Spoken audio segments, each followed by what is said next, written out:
chilena, radicada no Brasil, tem mais de 20 anos como jornalista ambiental, trabalhou durante muitos anos nos jornais do Grupo Estado de São Paulo, na Rádio Eldorado, criando e executando estratégias de comunicação ambiental. É dessa época o projeto Pintou Limpeza, que teve bastante repercussão na Rádio Eldorado. Durante 3 anos percorreu toda a costa brasileira realizando o projeto Mar Sem Fim, série de documentários exibida pela TV Cultura. A Paulina é jornalista premiada, recebeu 2 vezes o prêmio socioambiental Chico Mendes, um dos mais importantes do nosso país na área do meio ambiente. Ela é fundadora da Liga das Mulheres pelo Oceano, colaboradora da National Geographic Brasil, onde produziu conteúdo para o projeto Planeta Plástico, e é nossa concorrente aqui, já que há 4 anos produz e apresenta o maravilhoso podcast Vozes do Planeta, que pode ser acessado no Spotify. Paulina Chamorro, é um grande prazer receber você aqui. Oi, Cazé, que prazer é meu poder conversar sobre isso e concorrente nada, a gente agora se funde. A comunicação hoje é feita de união mesmo, que a gente tem muita luta ainda para comunicar, então estamos juntos. Você tem toda a razão, é verdade, não é concorrente, somos complementares e eu não poderia estar recebendo você em companhia melhor que o nosso querido e também pioneiro jornalista ambiental aqui no Brasil, um dos mais importantes, um dos maiores expoentes dessa seara, Matthew Shorts. Olá, Cazé! Tudo bom? Tudo jóia. O Matthew estava me contando que já foi entrevistado pela Paulina várias vezes, né, Matthew? Conta essa história. Já fui chamado por você, né? Em vários momentos. A Paulina é super super ligada, super sabe tudo o que acontece nessa área, e toda vez na vida que eu lancei alguma coisa melhorzinha, estava ela ligando e querendo falar a respeito. É muito, muito legal isso. Eu sou muito fã do Matheus, muito fã do Matthew Shirts, e acredito que ele tem uma coisa muito importante, e o nosso papel como comunicador, como comunicadoras, é se apoiar, né? Como a gente estava falando já nesse início, é se apoiar e poder contribuir amplificando as vozes, ainda mais se for um conteúdo, se for uma comunicação voltada para questões socioambientais. Estamos juntos. Ô, Paulina, conta um pouco da sua vida. Eu queria saber como você chegou no Brasil, como você se interessou pelo tema ambiental, o que você está fazendo agora? Vamos começar? Conta suas histórias. Como foi? Você ficou num barco 3 anos?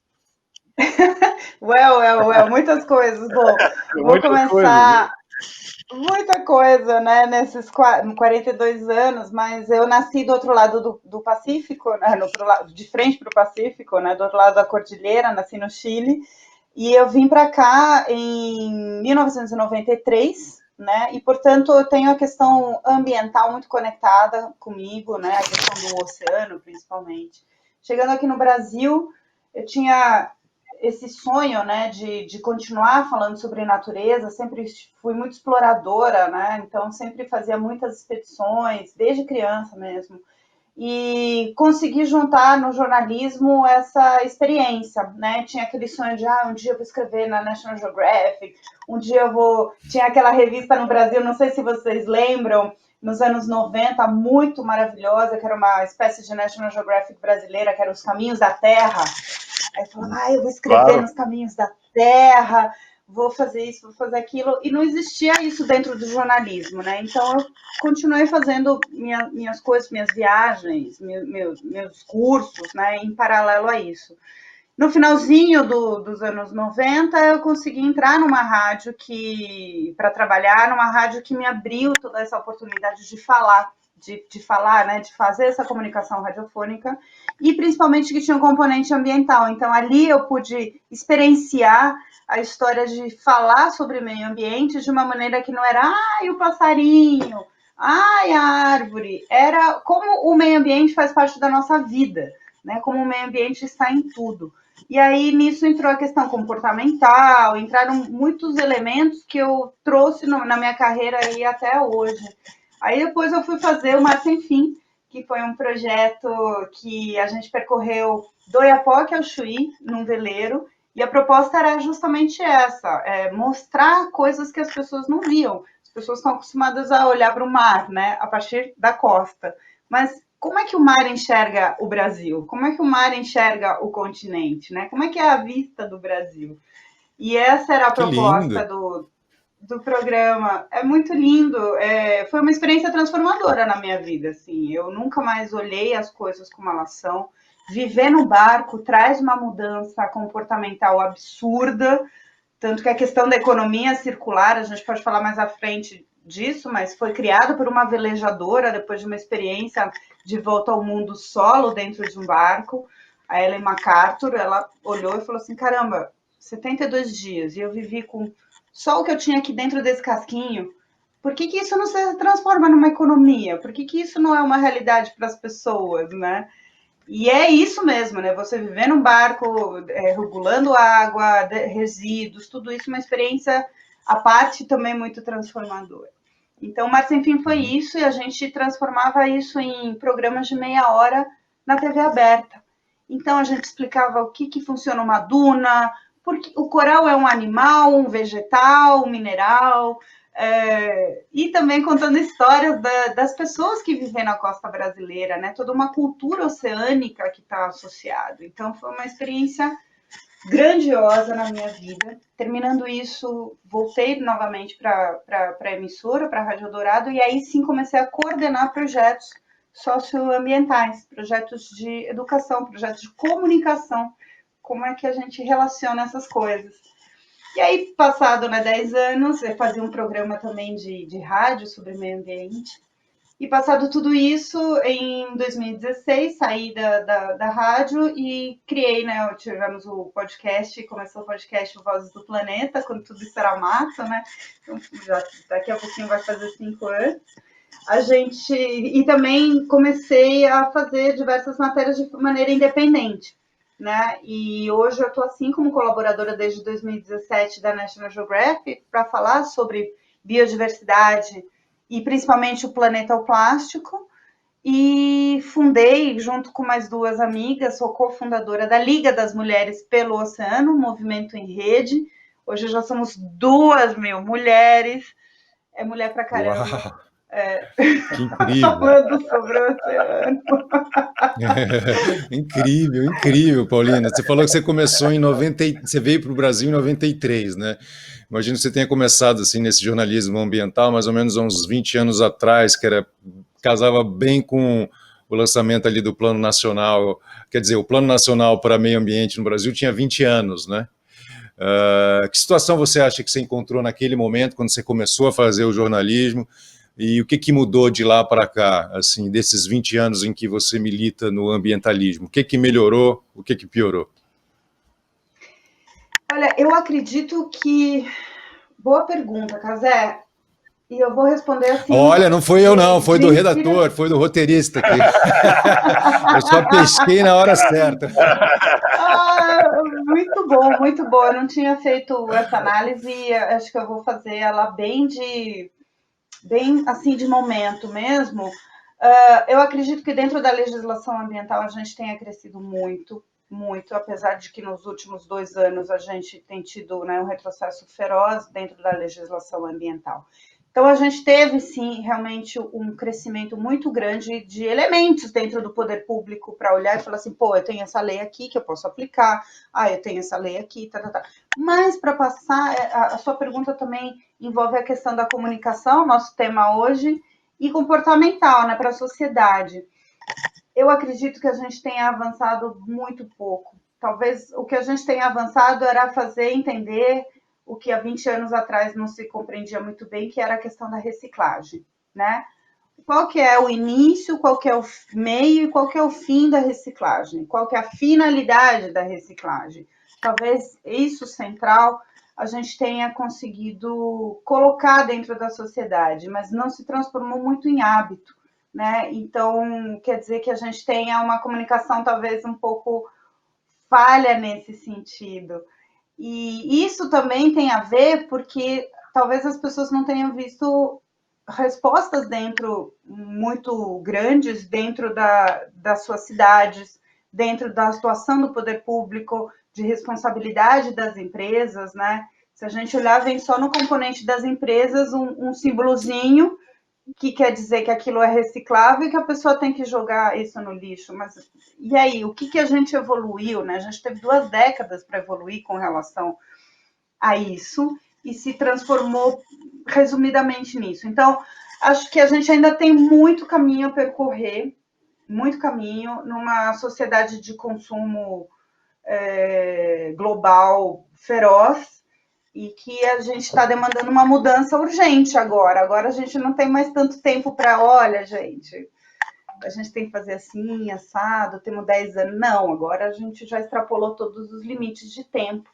e esse consumo continua sendo muito acelerado. Então a questão tem que ser bem colocada nesse momento. Temos muitos desafios.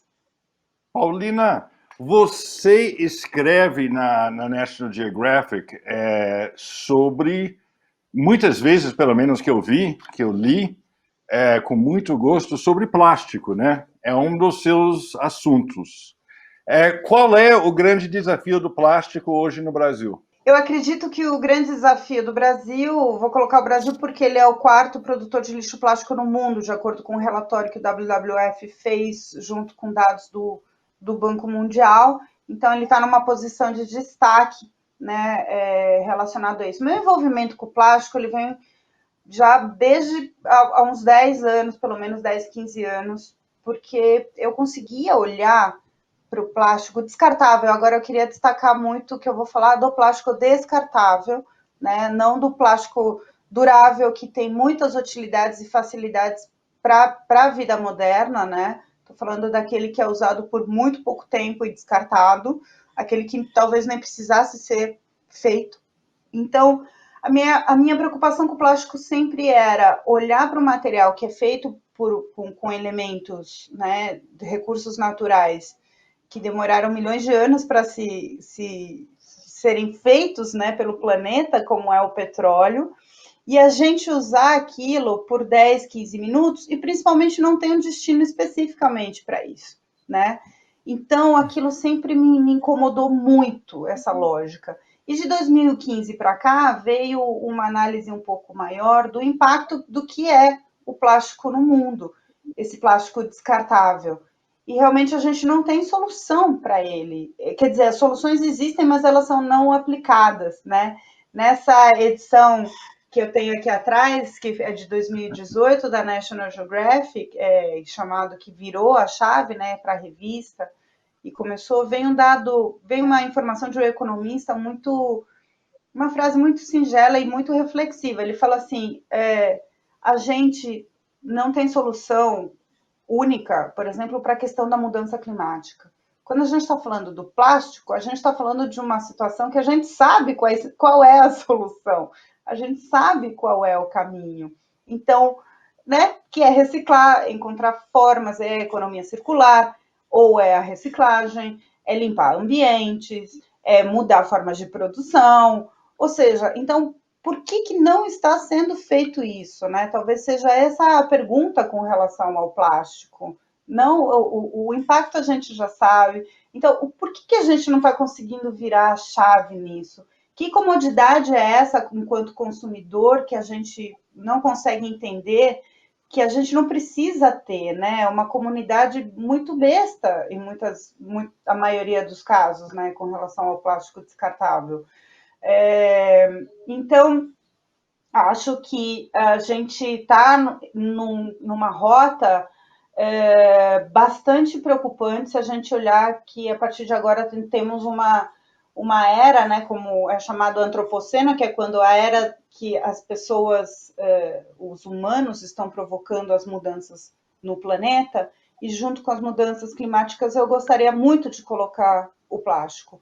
Eu participo de limpeza de praia, participo de muita limpeza de praia, que acho que é uma ação muito importante, educacional, inclusive para você enxergar, ver de perto, né, o que está provocando. E você tem lá, eu falo que é o samba lixo, são crostas, etapas de camada de plástico, de rede que você vai tirando e que já está sedimentando ali na areia. Cara, é um samba lixo. Quando vierem pessoas daqui a 200 anos, 300 anos e olharem, se a gente estiver aqui, né? Se a gente existir humano ainda no planeta, né? Né? Porque a gente está caminhando firme para a gente se excluir desse negócio. Estamos indo bem, estamos indo bem. A gente o plano está seguindo direitinho, né, Paulina? É Nossa, verdade. a gente está indo numa rota perfeita. Esse plano Perfeito está sendo bem. para se Mas, extinguir. cara, Mas quando como é que a gente pode olharem comunicar isso? Isso que você está falando para a gente é muito chocante, né? Porque você está vivendo isso diretamente ali no campo. Você vai até a praia, você promove essas limpezas, você participa dela, está compartilhando com a gente que esse plástico está sedimentando. O que a gente pode mudar? De que maneira a gente pode mudar essa comunicação, então, para o interesse das pessoas, para que essas pessoas possam cobrar, fazer coisas mais efetivas do poder público, para o poder público regular a iniciativa privada, né? Quer dizer, não é só regular, porque regular até que a gente está com uma boa regulação, mas tem que aplicar, né? Como é que a gente pode melhorar essa comunicação, Paulina? Você é tão simpática, é tão sorridente. Poxa, se você está falando dessa dificuldade, eu então não vou conseguir mudar ninguém, pô. Me ajuda a gente. Ai, Casé, tem uma história também que é muito grave, que é a história dos animais. Que é isso. Se a gente vamos partir do princípio que nós somos mais uma espécie nesse planetinha, né? Aí a gente é uma espécie que a gente polui, que a gente se espalha, que a gente causa, que a gente não cuida do nosso lixo. Na natureza não tem lixo, por exemplo. Nada que a natureza cria, resíduo vira matéria orgânica. Só a gente produz coisas que não se preocupa com a finalidade que elas vão ter, né? E vamos largando por aí, vamos largando. Então, se a gente se olhar como mais uma espécie nesse planeta, a gente olhar a injustiça também. Tem uma questão do plástico e do lixo que eu acho muito grave, que é você ver animais hoje que estão morrendo impactados por causa disso. Animais que estão aqui cumprindo o seu papel de espécie bonito, sabe? Ser uma espécie útil, né? Não inútil, em muitos casos, como a gente. E aí você vê bichos morrendo. Hoje, 90% das aves marinhas tem um componente de plástico no seu organismo. Aí, 90%? 90%. Isso é muito injusto. Eu acho muito injusto isso. Eu acho... me dá um negócio toda vez que eu penso nisso, toda vez que a gente imagina que as aves estão comendo plástico que a gente larga por aí. É muito injusto isso, 90%. É muito grave. A gente tem... Eu não quero transformar isso numa coisa muito triste, mas só para também transformar isso também numa coisa emblemática do impacto que a gente gera em outras espécies que não tem nada a ver com o nosso rolê. Nada a ver com o nosso rolê. A gente que tinha que ter a ver com o rolê deles, mas são mais de 300 mil mamíferos marinhos, que aí estou falando de golfinhos, os lindos golfinhos, baleias, que também morrem ou são impactados por ano por rede de pesca, que tem a ver com plástico, que encontram material plástico dentro do seu organismo. Cara, isso é muito brutal, isso é a era dos humanos, essa é a cara da era dos humanos, né? E o plástico passa muito por isso. E o plástico é simbologia também do que a gente pode mudar de comportamento. Aí, voltando para a sua pergunta do que a gente pode fazer. Talvez seja o único elemento dentro da questão dentro da questão dos resíduos que é o mais brutal e, ao mesmo tempo, é o que a gente pode fazer alguma coisa mudando de atitude, sim. Por quê? Porque a maioria desse plástico descartável é de embalagem. Simples assim. Se você olhar, quase metade disso é embalagem.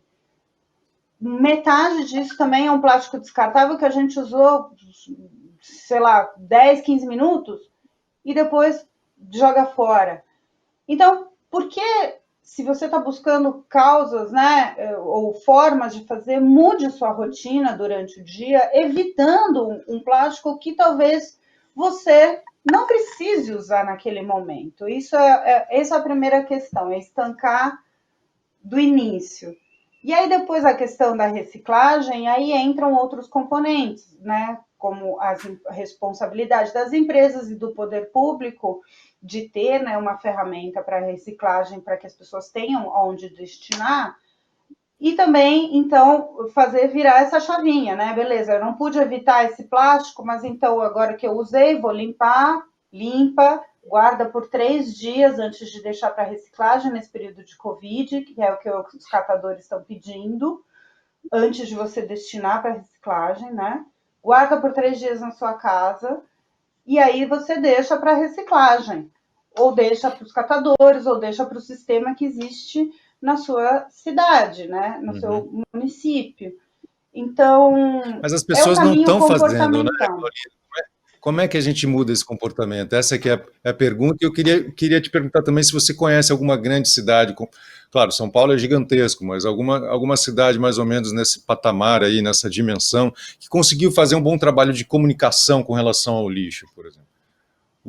Existe alguma Eu vi, iniciativa na América Latina? existem, ainda bem. Existem. Yes, existem.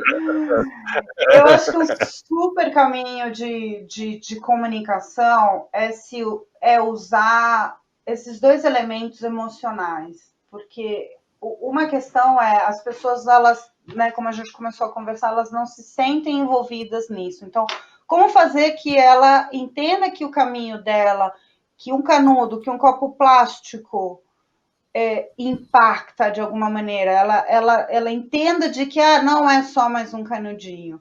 A gente teve um grande meme, talvez o grande meme ecológico da história até agora, surgiu há uns 4 anos, quando teve aquele vídeo da tartaruga que tiraram um canudinho da narina dela. Aquilo viralizou, né? Então, trabalhar a questão, isso significa que as pessoas são sensíveis a isso.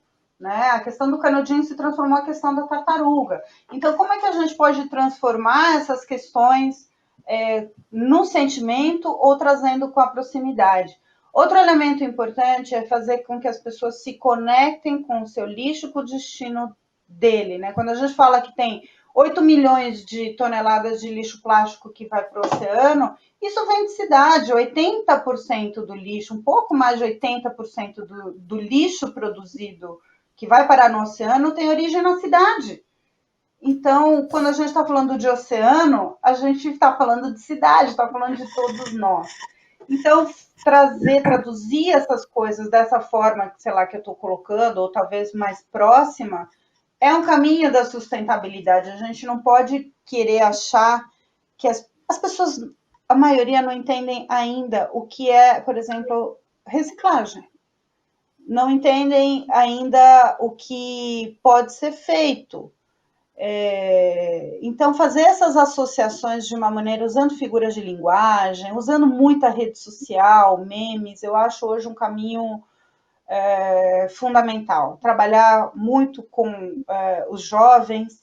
A gente tem uma juventude muito engajada hoje no Brasil, pelo menos pelo que eu tenho acompanhado. Importante. Agora, sobre cidades. Eu tenho cidades e tenho países para falar.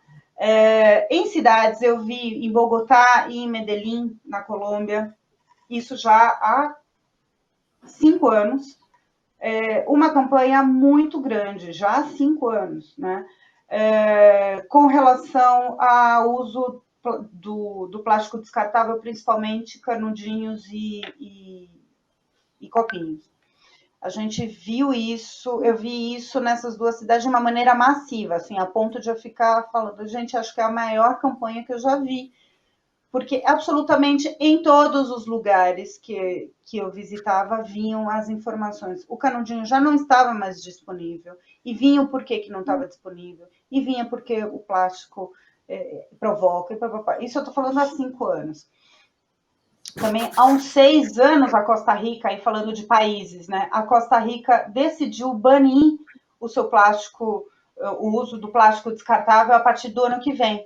Só que há 6 anos ela começou a fazer um projeto de comunicação nas universidades para incentivar o estudo de materiais que poderiam ser substitutos e também nos estabelecimentos, que também é uma questão de comunicação. Então, para eles entrarem a partir do ano que vem já como um país livre do plástico descartável. E aqui, outro exemplo da América Latina, né, da América do Sul, é o próprio Chile, que começou por partes, que também eu acho importante.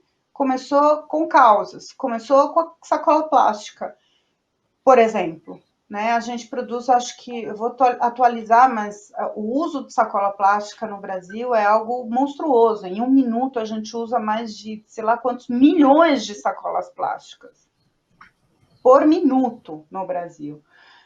E o Chile escolheu essa causa. Conclusão, hoje é o primeiro país da América Latina que baniu sacola plástica em estabelecimentos. Você tem que comprar se você quiser, mas você não acha em todo o território nacional. Começou com as cidades costeiras, como piloto, e depois agora aplicou em todo o território nacional. E aí você provocou. Então, vem um componente de comunicação, de preparo para a população, dizendo, olha, essa pemba é sua.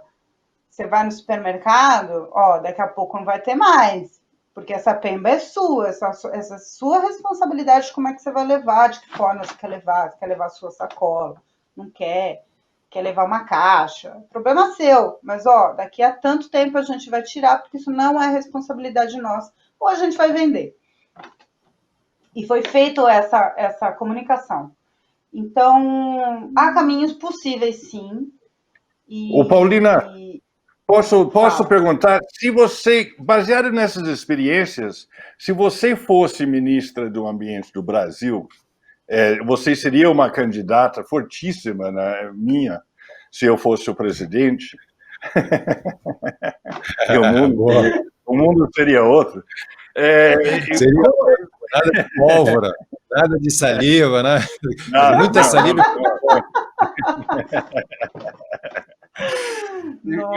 Onde você acha que a gente deve começar com essas campanhas? A gente precisa coordenar indústria, governo, imprensa? Como que é isso? O que você sugere para uma campanha realmente eficaz para a gente reciclar o plástico no Brasil? Eu acredito que essa responsabilização ela já está começando a vir. A gente tá vendo aos pouquinhos entrando e talvez venha complementar a resposta que eu estava dando antes de como um comportamento pode mudar situações, né? Quando você coloca em evidência toda a questão do impacto, por exemplo, de uma embalagem, né, que aí passa pela responsabilidade da empresa, passa pela responsabilidade do poder público e do cidadão, fica bem óbvio, né, e as consequências disso, né, fica bem óbvio do que está faltando, que é dessa união. A gente tem uma lei federal, né, Matheus? Uma lei federal que está aí desde, né, completou 10 anos esse ano, inclusive. E tem uma historinha que talvez a maioria das pessoas não saiba, mas que mostra muito bem do desafio, que ela demorou 20 anos no Congresso para ser aprovada. 20 anos a Lei Nacional, Política Nacional de Resíduos Sólidos demorou para ser aprovada. Ou seja, foi discutida para caramba. Para caramba. A gente tem 10 anos agora dela. O que está faltando? A gente não conseguiu eliminar lixão de cidades. A gente tem mais de metade das cidades brasileiras com lixão. A gente ainda não resolveu isso. Então, são coisas primárias, né, que a gente tinha que resolver. Acredito que sim, tem que ter uma união. São Paulo partiu, né, tem que ter uma união e tem que olhar por cases, talvez. Eu acho que tenha que olhar por etapas mesmo. Pensar talvez em produtos. Vamos agora falar sobre plástico? Vamos agora resolver a questão do plástico? Vamos agora resolver, resolvido, né, com todos os elementos, comportamental, o poder público vai reagir assim, as empresas finalmente vão se responsabilizar por todo o material que elas colocam e está dentro da lei, e fazer menos propaganda e menos marketing, e fazer mais.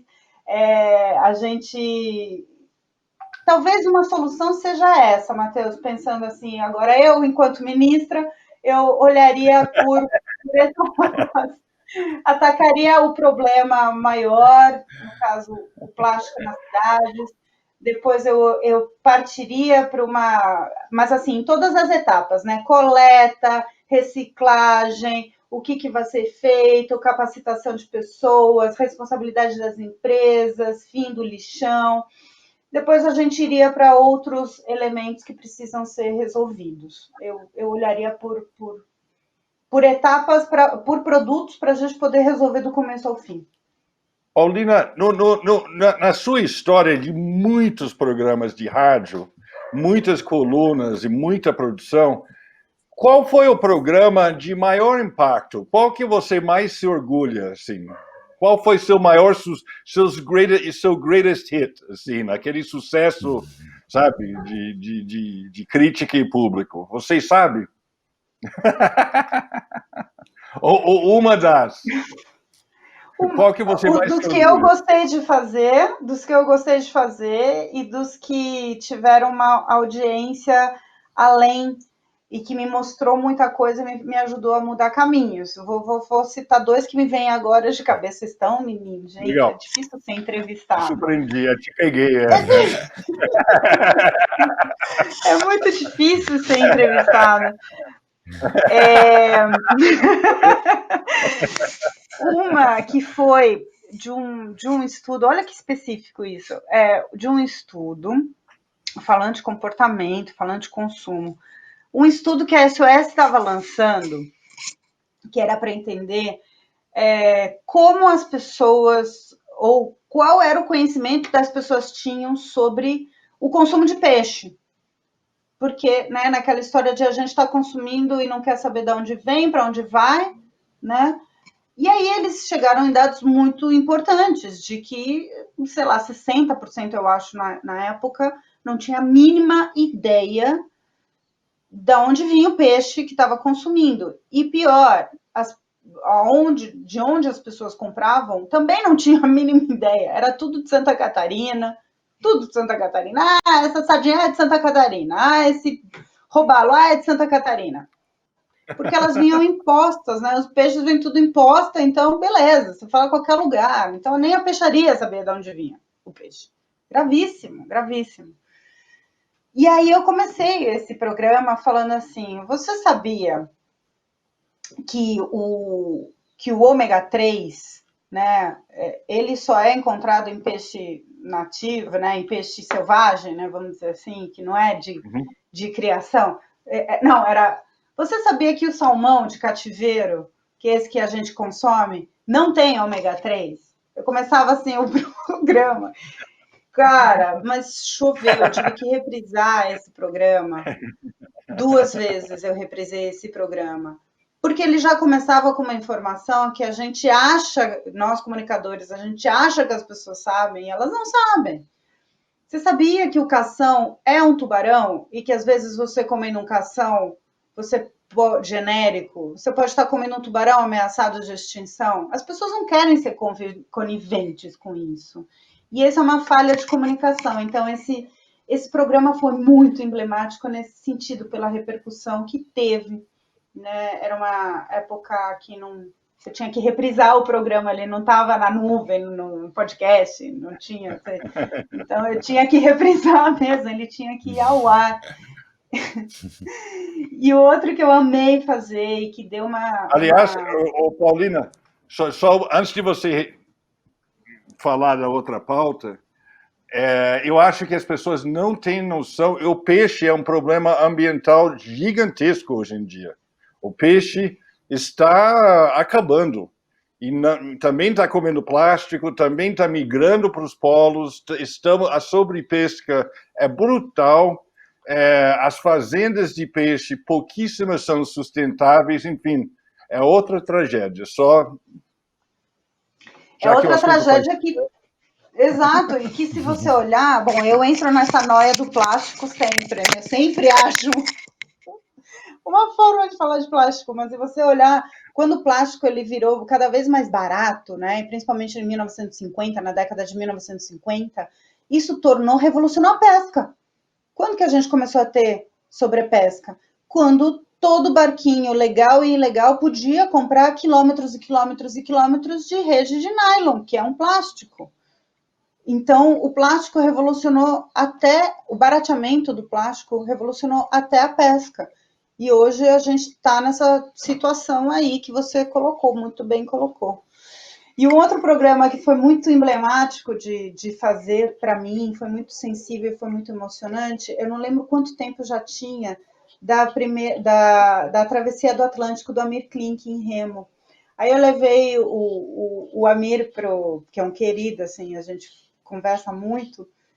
Eu tenho moral só porque eu sou chilena, e ele fala que todo chileno é bom marinheiro. Só é por isso que ele me dá moral. Esse é marinheiro mesmo, né? Casou até com a Marina, né? De tanto que ele ama o mar. Não, e é uma história da relação deles que é fantástica, né? Quando eles estavam namorando, eles estavam saindo de botinho lá em Paraty, e aí você acredita que o Amir jogou um anzol e ele pegou na barriga da Marina, assim, uma das primeiras saídas deles de namoro, pegou na barriga da Marina, tiveram que sair do mar direto para o hospital para tirar o anzol. É uma história maravilhosa. Ele estava afim dela mesmo, né? Né? Mas outro programa, então, foi emblemático nesse sentido, porque eu levei o Amir para a gente contar, não da travessia, mas de todos os perrengues pré-travessia do Atlântico, né? Como um cara de 20 e poucos anos pega e fala assim, vou cruzar o Atlântico a remo, sabe? O que ele precisou se organizar, estudar, fazer, se preparar para fazer isso? Então, foi uma entrevista muito deliciosa, e no final eu resgatei alguns arquivos do Estadão, né? Na época eu estava no Estadão, das publicações que tinham saído, eram, sei lá, acho que 30 anos da travessia do Atlântico do Amir. E eu comecei a ler, e esse final foi muito heróico, coisas todas que o Amir odeia, ele vai me matar se eu falar isso, mas enfim, foi muito bonito, assim, do que um indivíduo tenaz consegue fazer, né? O que isso significava como feito, né, humano, ou feito por um brasileiro, né? Eram textos muito emocionados que tinham saído no Estadão. E o Amir começou a chorar loucamente. E eu não conseguia encerrar, eu fiquei muito sem jeito. Era a primeira vez que alguém chorava tanto, né, dentro de um... E ainda mais era o Amir Klink, numa entrevista. Estamos esperando o nosso momento aqui, hein? Meta, a gente já pode esperar que ela vai fazer a gente chorar até o final. E aquilo foi lindo, foi para o ar, e foi com esse choro do Amir no final, e foi muito importante, porque as pessoas me mandavam mensagem, me mandaram a oportunidade de poder, acho que o barato para mim de fazer rádio e de fazer podcast, de ouvir pessoas, é justamente isso, dar a possibilidade para que outras pessoas possam ouvir a voz e as histórias dessas pessoas contadas por elas mesmas, sabe? Acho que a beleza da comunicação que eu faço e que eu gosto de fazer é isso, é apenas ser um amplificador de boas histórias que pessoas tenham para contar, né? Quando o Matheus foi, a gente deu muita risada, também contando as histórias da National, tudo que ele conhece sobre a história humana, né, que tornou esse profissional incrível. Então, esse é meu barato, Cazé. Não, incrível, isso é muito legal, porque você está se colocando na posição mesmo de dar voz, né, de valorizar. E você falou, eu só faço isso. Não é pouco, não, é muita coisa, até porque a gente precisa se despir um pouco do nosso narcisismo, do nosso ego, né, para colocar outra pessoa no patamar, né, e muitas vezes é tricky isso, né, na condição de jornalista, na condição de provocador, ou eventualmente até de constranger as pessoas para saber se elas estão fazendo ou não as obrigações que elas deveriam estar fazendo, a gente às vezes pode se perder um pouco e se achar grande demais, né? Eu achei muito bonito isso. E aí eu queria te saber, quando você vai na praia fazer a limpeza, como é que as pessoas reagem? Quem está na praia olhando, nossa, olham para vocês de que forma, com valor, as pessoas, os banhistas da praia enxergam as pessoas que estão limpando a praia de forma assim, valorizando essas pessoas, ou eles falam, que louco, o que esse cara está fazendo? Mó sol, por que não está tomando uma... Como é que é essa relação? Você sabe que tem a ver, inclusive, com o que você acabou de falar. Assim, é o exemplo. Acho que o maior poder hoje que a gente pode dar é o exemplo. É a prova de que a pessoa foi lá, fez, provou, experimentou aquilo e deu certo ou deu errado, enfim. O exemplo que eu coloco, né, de pessoas falando nos podcasts ou nas minhas entrevistas é esse objetivo, é de mostrar de que existem pessoas de carne e osso que pensam, que fazem desse jeito. A questão da limpeza de praia é a mesma coisa. Para minha grata surpresa, quando a gente vai para a limpeza de praia, o que mais tem não é só pessoas olhando com estranhamento, que é realmente muito isso.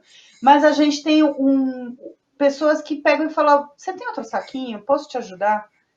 Isso é a coisa mais bacana. A gente acho que fica meio a meio, sabe? As pessoas que olham meio espantadas, que esse bando de louco limpando aqui nesse sol, vou ficar aqui de boa.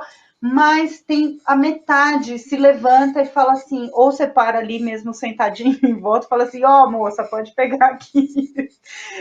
ou se levanta. Ainda chama, né? Vem cá, esqueceu aqui, ó. Não limpou aqui, não.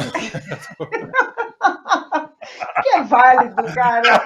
No momento que a gente tá, cara, é válido. Falou, nossa, obrigado pelo toque, valeu. Obrigada. Porque, cara, a pessoa, a próxima vez que ela vai olhar para lá, com certeza ela vai olhar para aquilo e falar assim, pô, cadê aquela maluca que não vai passar para limpar? Bom, ela não vai passar, deixa que eu levo, então.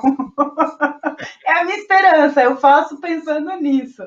Mas a gente tem um envolvimento, sim, de pessoas que resolvem pegar o balde, ou dependendo do material que a gente está usando para coleta, ir atrás disso.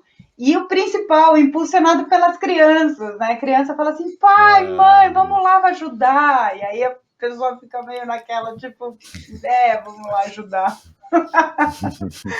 Mas rola uma mudança. Acho que limpeza de praia não resolve. Ela resolve uma questão educacional. É muito legal. Muito legal. Interessante essa percepção, legal. Muito boa. Em termos de comunicação, eu tô tendo uma epifania agora, assim, ouvindo você, que é sobre jornalismo ambiental, que eu acho que é um exemplo que você dá, você, Paulina, sobretudo, que é muito bacana, que é trazer histórias pessoais, biografias para essa questão ambiental. E eu acho que essa é uma lição, quer dizer, que a gente pode assim,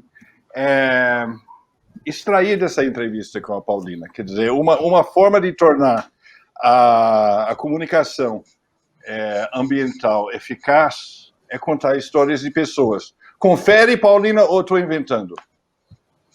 Exatamente. Você matou a charada. Meu grande objetivo eu tenho três bordões que eu uso bastante no programa, quando eu coloco, que infelizmente tem se tornado importante. A Terra é redonda, né? É bom a gente frisar, a Terra é redonda, a ciência é importante, né? Outra coisa muito importante da gente cada vez mais colocar, e a resposta está na natureza. Eu estou preparando, né? Tanto meu podcast chama Vozes do Planeta. Eu acredito que tudo no fundo que eu entrevisto até hoje são pessoas falando direto ou indiretamente sobre natureza, sobre estar aqui no planeta. E você trazer o exemplo disso, a experiência de pessoas com relação a isso, ao que é viver no planeta, o que ela faz pelo planeta, qual a sua relação com as coisas do planeta, é uma ferramenta muito legal, muito inspiradora, principalmente, porque é aquilo, né? Alguém já deu um passo, então alguém já provou aquilo, né? Nós somos humanos, somos bem limitadinhos às vezes, né? Então vamos atacar pela sensação. Então, quando você vê que alguém já fez um caminho daquele, você se sente mais seguro, mais segura para fazer aquilo. Porque fulano já fez, eu ouvi outro dia que a fulana fez isso. É você mostrar também, tentar sair um pouco dessa questão muito pessimista de que existem caminhos. você dá um alívio para a pessoa, mostrando que existe um caminho que foi feito. Se está certo, se está errado, a gente ainda talvez pode não saber, mas foi o início. Quando alguém já inicia alguma coisa, você se sente menos, tipo, pô, não vou precisar começar eu, né? Eu posso seguir o modelo daquela pessoa. É muito simples, né, o que eu estou falando, mas é real. É ir no sentimento original da pessoa e como a comunicação pode ajudar com isso. A gente não pode esquecer também que a gente vive num país que tem muitas deficiências, e uma delas é na educação, é na formação. Então, atacar com o sentimento, com coisas fáceis de serem entendidas, é você estar de acordo com a realidade da sociedade brasileira, que é uma sociedade que tem o analfabetismo funcional muito elevado, ou seja, que não entende o que lê e o que escreve, mas entende situações, entende sentimentos, entende exemplos, né? Então, como eu quero que as coisas cheguem para o maior número possível de pessoas, eu uso um caminho mais curto, que é o caminho de quem está fazendo as coisas. Muito bom, é incrível. Isso que você trouxe é muito interessante, porque você falou da gente usar imagens emblemáticas, né? Você citou aquele primeiro meme ecológico que tivemos, que foi o canudinho no nariz da tartaruga, o impacto que isso trouxe. Então, assim, o que a gente precisa é tornar tangível o impacto. Assim, quando você fala de milhões de tartarugas, os golfinhos, as baleias, ninguém entende, mas você mostra um nariz de uma tartaruga com um canudo, isso pode fazer um impacto enorme. Você é uma jornalista premiada e tem 2 prêmios muito importantes, por 2 vezes recebeu 2 premiações do Instituto Chico Mendes. Eu gostaria de que você falasse quais foram as atividades que você desenvolvia naquele momento que levaram você a receber esse prêmio tão importante. Esse prêmio, eu veio, na época eu fazia os 2 programas, né? Tinha o meu programa que ia ao ar todo domingo na Rádio Eldorado, que era o Planeta Eldorado, falando o que eu faço ainda hoje, levava pessoas para darem entrevistas contando dos seus projetos, de suas histórias, numa linguagem muito simples. E também, nessa época, eu fazia o Pinto a Limpeza, que era um projeto que colocava com boletins de rádio a importância de mudanças de comportamento, trazia informações sobre reciclagem, sobre materiais, sobre, enfim, elementos variados dentro das cidades relacionado com resíduos sólidos. E aquilo entrava todo dia no ar, entre uma música ou outra. Então, tinha esse desafio, né? No meu programa também, lembra, Matheus? A gente colocava música. Então, tinha o desafio de falar sobre meio ambiente entremeado de música. Ou seja, como é que você vai tornar essa comunicação agradável ao ponto da pessoa ouvir uma música e ouvir sobre o meio ambiente, né? Então, foi nesse momento que eu recebi esses 2 prêmios, né?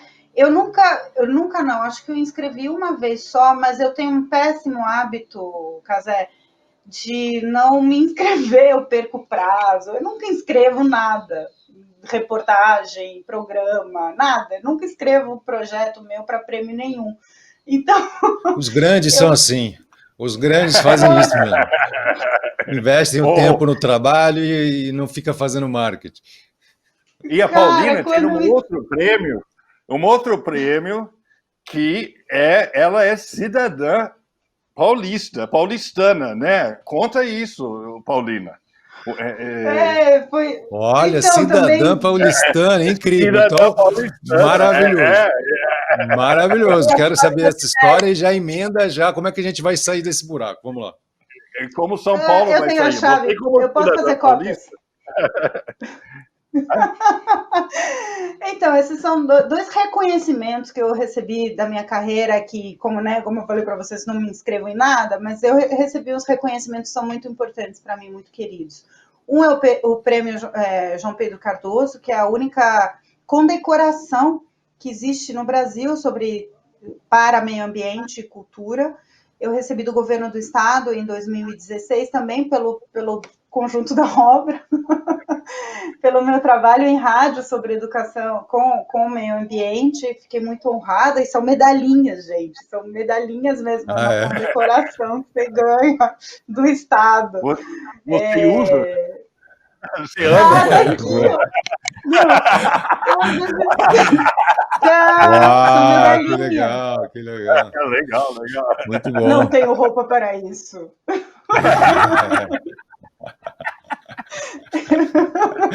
Então elas ficam aqui. E a outra foi isso. Ano passado, aqui, a Câmara de Vereadores de São Paulo me deu o título de cidadã paulistana. Foi uma cerimônia muito especial, porque eu ganhei junto com o Ricardo Galvão, né, o cientista Ricardo Galvão, e nós recebemos o título pelo nosso trabalho também, nossa contribuição para a cidade, com relação a, no meu caso, a temas socioambientais. Então, é muito legal, porque a rádio sempre foi dentro do jornalismo, né? Não é a grande mídia, né? Não é onde todo mundo ama, sonharia trabalhar. Então, para mim, é muito honroso mostrar de que o rádio, sim, faz a diferença na vida das pessoas. Uma voz é a impressão digital da pessoa, é a real impressão digital da pessoa, e como é que a gente pode transformar e contribuir para uma sociedade mais justa, um planeta mais limpo, e, enfim, acho que esse seria o resumo da ópera. Viva o rádio, viva a voz das pessoas, né? E que a gente possa dar mais voz para todo mundo. Total, lindíssimo, lindíssimo. A gente, infelizmente, está quase chegando no final, temos mais alguns minutos ainda, mas vamos aproveitar esse gancho de você, cidadã paulistana, que o Matthew trouxe, para falar de São Paulo mesmo agora, nessa parte final. Podemos sonhar com uma São Paulo lixo zero em algum momento? Como é que você vê os caminhos daqui para frente para a gente, enfim, melhorar a situação da administração dos resíduos sólidos numa cidade tão grande, com 12 milhões de pessoas e tudo mais? Eu acho que dá para sonhar, sim, e eu acho que a partir de São Paulo a gente pode sonhar para umas cidades brasileiras lixo zero.